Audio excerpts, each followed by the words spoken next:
Hallelujah. स्वागत है आप सबका मेरी भविष्यवाणियों की पुस्तक में। तो आइए हम आज के पवित्र वचन को पढ़ेंगे जो कि परमेश्वर के दास प्रेरित अंकुर यूसुफ नरुला जी के द्वारा लिखा गया है। यहोवा का अनुग्रह विवाह है। जैसा कि नीति वचन की पुस्तक अध्याय 18 उसकी 22 आयत में लिखा है, जिसने स्त्री ब्याह ली उसने उत्तम पदार्थ पाया और यहोवा का अनुग्रह उस पर हुआ है। मेरे प्रियो, बाइबल बताती है कि जिसने विवाह किया है उस पर परमेश्वर का अनुग्रह हुआ है, क्योंकि विवाह करना परमेश्वर की ओर से है। परमेश्वर ने पति पत्नी को एक मकसद के लिए जोड़ा है। बाइबल में लिखा है कि आदम अकेला था और परमेश्वर ने हवा को उसके बीच से बनाया और जोड़ा। लोगों को लगता है कि विवाह करवाना मतलब मुसीबत में फंसने वाला काम है।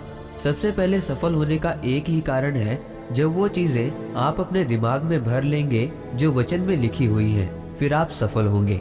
जिस तरह आपको चंगाई कैसे मिलती है, जब आप विश्वास करते हैं कि यीशु मसीह के कोड़े खाने से हम चंगे हो चुके हैं।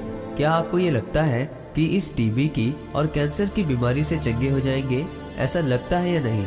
नहीं लगता। लेकिन जब आप चर्च आते हैं और सुनते हैं कि यीशु मसीह के कोड़े खाने से मैं चंगा हो चुका हूँ, फिर आप चंगे होते हैं। एक नशा बेचने वाला, एक हत्यारा, एक पापी बदलता है या नहीं? हाँ, बदलता है। कैसे बदलता है? जब वो वचन पर ध्यान लगाता है और उस पर चलता है, तब वो बदलता है। उसी तरह से आपको भी ये समझना है कि विवाह जो है वो परमेश्वर का अनुग्रह है, क्योंकि जब तक आपके दिमाग से ये नहीं निकलता कि विवाह एक अनुग्रह नहीं है, विवाह करवाना एक फंसने वाला काम है, तब तक आपकी विवाहित जिंदगी आशीषित नहीं होगी, शांतिदायक नहीं होगी।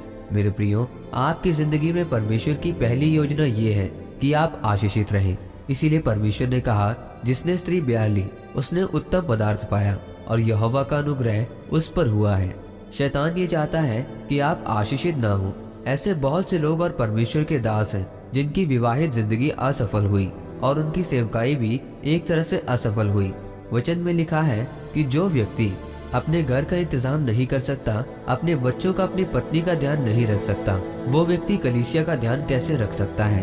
क्योंकि परमेश्वर संतुलित लोगों को सेवकाई के लिए इस्तेमाल करता है। जब आपकी जिंदगी और आपका परिवार संतुलित नहीं है तो आप एक बेकार विश्वासी हैं। आप परमेश्वर के वचन को तोड़ते हैं। परमेश्वर ने कहा, मैं ये चाहता हूँ कि तू फल लेकर आए और तेरा फल बना रहे।